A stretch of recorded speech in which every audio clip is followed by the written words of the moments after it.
ہم اپنے سمندری ماحول کو کس طرح سے برباد کر رہے ہیں. یہ ساری چیزیں کیسا انسان کیئرلیس ہے وہ تمام چیزیں یہاں پہ بتائی گئی ہیں. جنگی حالات کا ذکر ہے کہ ایٹمی اسلحے کا بے دریغ استعمال جو ہے وہ یا آتش زدگی فضائی آلودگی کا سبب بنتے ہیں. جنگلات کی جو کٹائی ہوتی ہے اس میں ہم کس طرح سے اپنے فائدہ حاصل کرنے کے لیے ہم اپنے انوائرمنٹ کو نقصان پہنچا رہے ہیں. ہم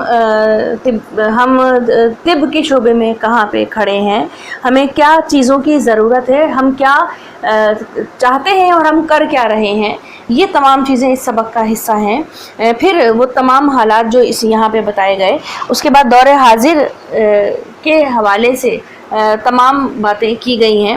انبیاء کرام, پہلے تو یہاں پہ اس سبق میں جو ہم کچھ اہم پوائنٹس ہیں ان پہ بات کرتے ہیں کہ انبیاء کرام کے حوالے سے یہاں پہ اہم بات کی گئی ہے کہ انہوں نے ہمیں کس طرح سے ہماری زندگی گزارنے کے لیے ہمیں تعلیمات دی ہیں. یہاں پہ بات کی گئی ہے قومی یا بین الاقوامی سطح پر ہم کس طرح سے فضائی آلودگی کو بہتر کر سکتے ہیں, متوازن کر سکتے ہیں, ہم کس طرح سے اپنے ہونے والے نقصانات پہ قابو پا سکتے ہیں اور اپنی زندگی کو بہتر بنا سکتے ہیں, ہم کس طرح سے اپنے آبادی کے مسائل کو بہتر کر سکتے ہیں, اس پہ کیسے غور کریں اور اس کو کیسے متوازن کریں. آبادی کا اضافہ جو ہے وہ ہمارے تمام اس سبق کے حساب سے جو اس میں بات کی گئی ہے, ہمارا موضوع ابھی وہی ہے, تو ان تمام مسائل کے اوپر یہاں پہ بات کی گئی ہے کہ ہمارے پاس وسائل کم ہیں اور آبادی زیادہ ہے, مسائل زیادہ ہیں, لہٰذا ہم کس طرح سے ان چیزوں کو کنٹرول کریں. معاشرتی مسائل کا ذکر یہاں پہ کیا گیا ہے, تعلیمی مسائل کا ذکر یہاں پہ کیا گیا ہے, اور نہ صرف ذکر کیا گیا ہے بلکہ ان کا تدارک بھی پیش کیا گیا ہے. ہم یہاں پہ اگر دیکھیں تو انہوں نے آخری پیراگراف اس سبق کا جو لیا ہے, پہلے تو وہ دیکھ لیتے ہیں کہ دور حاضر میں پیج نمبر 154 پہ انہوں نے لکھا کہ ہمارا جو سب سے اہم مسئلہ ہے وہ منشیات کا استعمال ہے, اور منشیات کے مختلف استعمال کے مختلف طریقے ہوتے ہیں جو کہ ہم سمجھ بھی نہیں پاتے اور ہم اس کا حصہ ہوتے ہیں.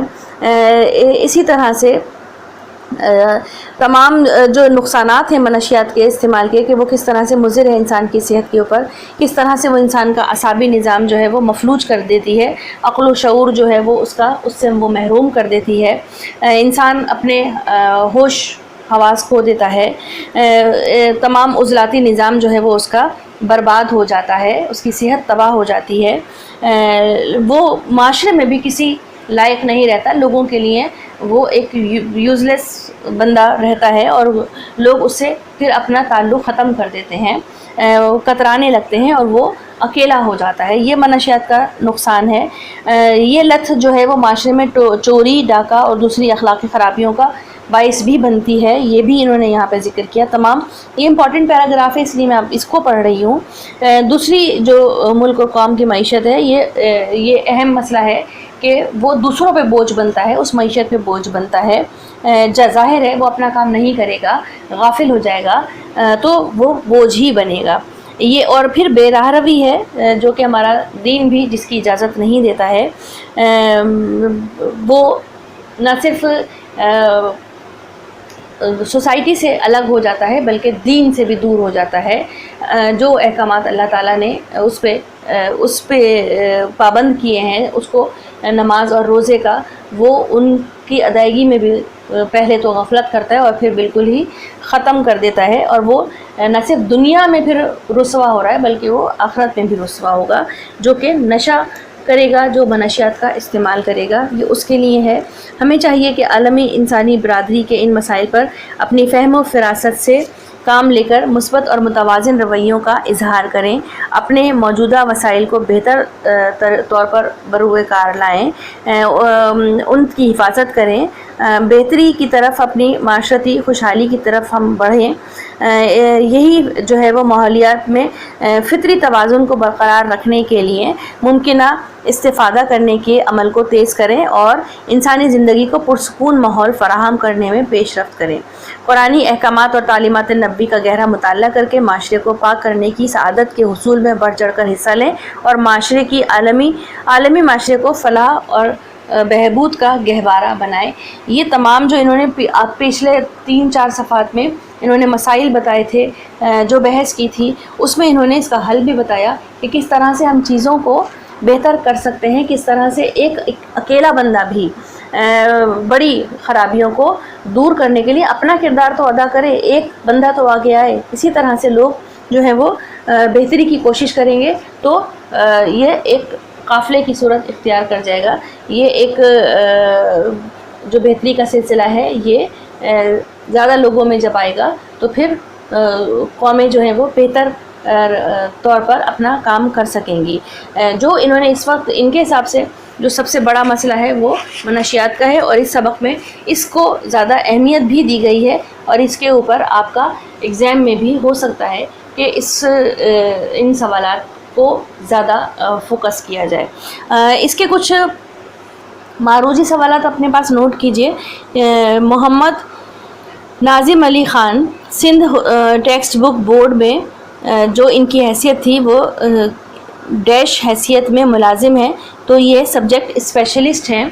دوسرا ہے محمد ناظم علی خان ماتلوی نے ڈیش میں ایم اے کیا، تو یہاں پہ آپ لکھیں گے اردو میں۔ پھر اس کے بعد ہے محمد ناظم علی خان ماتلوی کا انداز بیان صاف اور سادہ ہے۔ اگلا ہم دیکھتے ہیں محمد ناظم علی خان کا تعلق سندھ بورڈ سے ہے۔ اوپر پہلا سوال بھی سندھ بورڈ کے متعلق ہی آیا، آپ کا تعلق سندھ بورڈ سے ہے۔ نصاب میں شامل محمد ناظم علی خان ماتلوی کا سبق کا نام جو ہے وہ آؤ سب مل کر کوشش کریں۔ گاڑیوں اور کارخانوں سے اٹھنے والا دھواں جو ہے وہ ڈیش بیماری کا سبب بنتا ہے۔ مختلف بیماریوں کے ساتھ ساتھ سبق میں جو لفظ انہوں نے جو کہا ہے وہ ہے کینسر کی بیماری کا انہوں نے ذکر کیا ہے، تو کینسر۔ دور حاضر کا سب سے بڑا مسئلہ ڈیش ہے۔ دور حاضر کا سب سے بڑا مسئلہ انہوں نے کہا ہے منشیات۔ انسانی زندگی کو بہتر بنانے کے لیے ہمیں ڈیش کرنا چاہیے، ہمیں قرآن اور سنت پر عمل کرنا چاہیے۔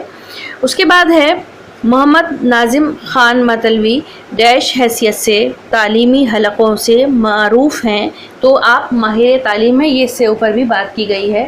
تو ہم نے یہاں پہ رائٹر کے بارے میں جو ہے وہ اہم معلومات لے لی، سبق آپ نے پڑھ لیا۔ اب اس کے نوٹس ریڈی کیجیے اور ہمیں اجازت دیجیے۔ اللہ حافظ۔